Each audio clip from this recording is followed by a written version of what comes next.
p.m. At 4:55 p.m., severe thunderstorms were located along a line extending from near Clausville to near Laureldale, moving east at 40 miles per hour. Hazard, 60 miles per hour wind gusts and penny-size hail. Source, radar indicated. Impact, damage to roofs, siding, trees, and power lines is possible.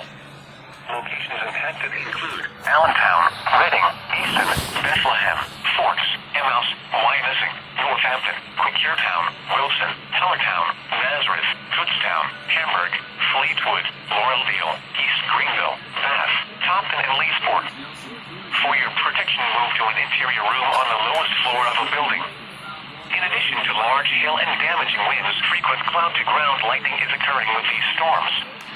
Move indoors immediately. Remember, if you can hear thunder, you are close enough to be struck by lightning. Torrential rainfall is occurring with these storms and may lead to flash flooding. Do not drive your vehicle through flooded roadways. Repeating, a severe thunderstorm warning has been issued until 5:45 p.m. for the following county: Berks, Pennsylvania,